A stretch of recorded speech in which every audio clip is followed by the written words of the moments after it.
राधे राधे दोस्तों। आज की यह कथा चमत्कारों की नहीं, ये कथा चरित्र की है। ये कहानी उस विश्वास की है जो अभाव में भी नहीं टूटता, और उस मित्रता की है जो कभी साधन नहीं बनती। बहुत प्राचीन समय की बात है, जब भारतवर्ष में मनुष्य की पहचान उसके धन से नहीं बल्कि उसके धर्म और आचरण से होती थी। उसी काल में एक छोटे से गांव में एक अत्यंत निर्धन ब्राह्मण परिवार में एक बालक ने जन्म लिया। उस घर में न अन्न के भरे भंडारे थे, न भविष्य की कोई निश्चितता, पर जो था वह अत्यंत दुर्लभ था, वह था धर्म। उस बालक का नाम सुदामा रखा गया।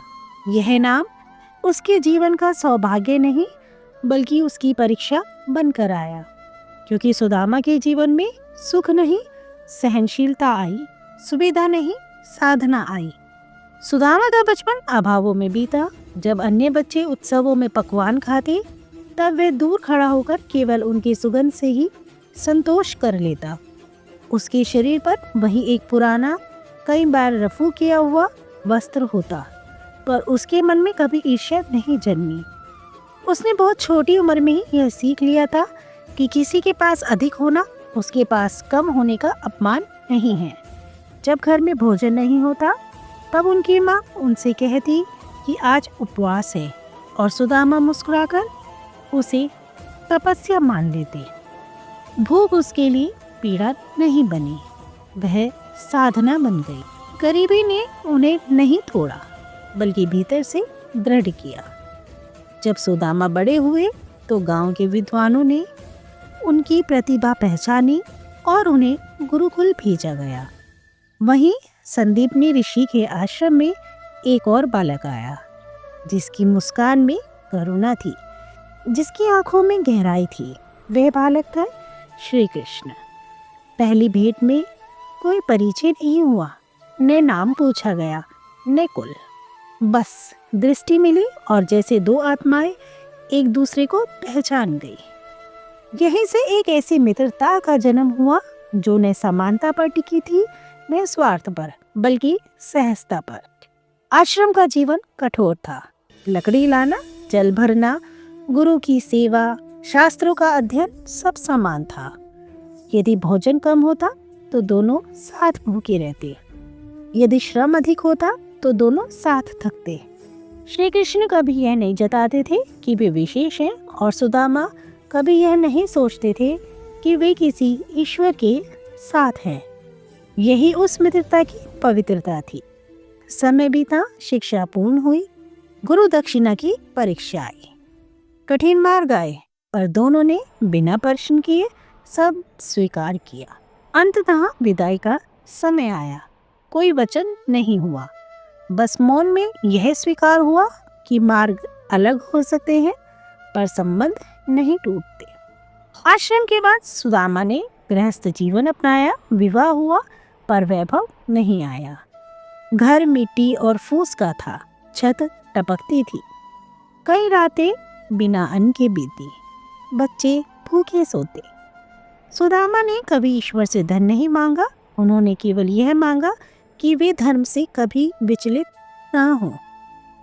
गरीबी ने उन्हें कठोर नहीं बनाया बल्कि और करुणामय बना दिया। वे स्वयं भूखे रहकर भी किसी भूखे को देखकर अपना अन्न उसे दे देते थे। एक दिन बच्चों की दुर्बल देह देखकर सुदामा जी की पत्नी का हृदय कांप उठा। उसने कोई शिकायत नहीं की, बस इतना कहा, जाओ मित्र से मिलाओ, मांगने नहीं मिलने। कुछ मुट्ठी चावल पड़ोस से मांगे गए और एक छोटी सी पोटली में बांध दिए गए। सुदामा जी वह पोटली लेकर द्वारका की ओर चल पड़े। मार्ग लंबा था, शरीर दुर्बल था, पर मन शांत था। वे वैभव देखने नहीं, मित्र देखने जा रहे थे। द्वारका की महल में पहुंचते ही वह क्षण आया जिसने इतिहास रच दिया। श्री कृष्ण ने दूर से ही सुदामा को पहचान लिया, न वस्त्रों से, न देह से, आत्मा से। वे दौड़े और सुदामा को गले लगा लिया, राजा नहीं मित्र बनकर। उन्होंने सुदामा जी के चरण धोए। वर्षों का दुख उस क्षण आंसुओं में बह निकला। जब श्री कृष्ण की दृष्टि पोटली पर पड़ी तो उन्होंने सहज भाव से पूछा कि मित्र क्या लाए हो। सुदामा जी झिझक गए। उन्हें लगा कि यह पोटली उनकी गरीबी को उजागर कर देगी। फिर भी उन्होंने पोटली आगे बढ़ा दी। भीतर थे कुछ साधारण सूखे चावल। श्री कृष्ण ने बिना कुछ कहे पहली मुट्ठी चावल उठाकर खा ली। यह केवल अन्न नहीं था, यह सुदामा जी के जीवन का प्रतिफल था। उस पहली मुट्ठी के साथ जैसे सुदामा जी का एक लोक भर गया, भूतकाल का लोक, जहाँ भूख थी, अपमान था, पर धर्म अडिग था। श्री कृष्ण ने दूसरी मुट्ठी उठाई और खा ली। दूसरी मुट्ठी के साथ वर्तमान का लोक भर गया, जहाँ सुदामा ने कभी मित्रता को साधन नहीं बनाया, कभी अपने त्याग को दिखावा नहीं बनने दिया। अब श्री कृष्ण तीसरी मुट्ठी की ओर बढ़े। तभी रुक्मणी जी ने उनका हाथ थाम लिया और कहा कि प्रभु, 2 मुट्ठी में ही सुदामा के तीनों लोक भर गए हैं। यदि तीसरी मुट्ठी भी खा ली तो देने के लिए कुछ शेष नहीं बचेगा। यह रोग ईर्ष्या की नहीं थी, यह सृष्टि की मर्यादा की रक्षा थी। सुदामा जी यह सब देख रहे थे, पर उन्हें कुछ समझ नहीं आ रहा था। उनके मन में न कोई लालच था, न कोई अपेक्षा। वे तो केवल यह देखकर संतुष्ट थे कि उनका मित्र प्रेम से उनका अन्न खा रहा है। श्री कृष्ण ने कुछ नहीं कहा, कोई वरदान नहीं दिया, कोई घोषणा नहीं की, क्योंकि जहाँ भक्ति पूर्ण होती है वहाँ शब्द अनावश्यक हो जाते हैं। सुदामा जी द्वारका से वैसे ही लौटे जैसे आए थे, फटे वस्त्रों में, खाली हाथ, पर भीतर पूर्ण थे। जब वो अपने गांव में पहुंचे तो उन्होंने देखा उनकी झोपड़ी वैभव में बदल चुकी थी, पर इससे भी बड़ा परिवर्तन उनके भीतर हो चुका था। उनका मन स्थिर था, अहंकार समाप्त था, और यही उनकी सबसे बड़ी समृद्धि थी। दोस्तों, यह कथा हमें सिखाती है कि सच्ची भक्ति मांगने में नहीं, समर्पण में होती है। सुदामा जी ने कुछ नहीं मांगा, फिर भी सब कुछ पा लिया, क्योंकि जब मनुष्य बिना अपेक्षा के जीता है तब ईश्वर उसके जीवन का भार उठा लेते हैं। यही कारण है कि सुदामा जी की कथा आज भी जीवित है, क्योंकि यह हर उस मनुष्य के भीतर आरंभ होती है जो अभाव में भी विश्वास रखता है।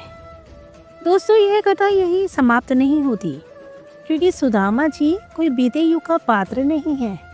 वह हर उस मनुष्य के भीतर जीवित है जो अभाव में भी विश्वास रखता है, जो अपमान में भी संतुलन नहीं खोता, और जो सुविधा न होने पर भी धर्म का मार्ग नहीं छोड़ता। सुदामा जी ने कभी ईश्वर से कुछ नहीं मांगा, फिर भी उनका जीवन एक ऐसा संदेश बन गया जो युगों तक लोगों को दिशा देता रहेगा।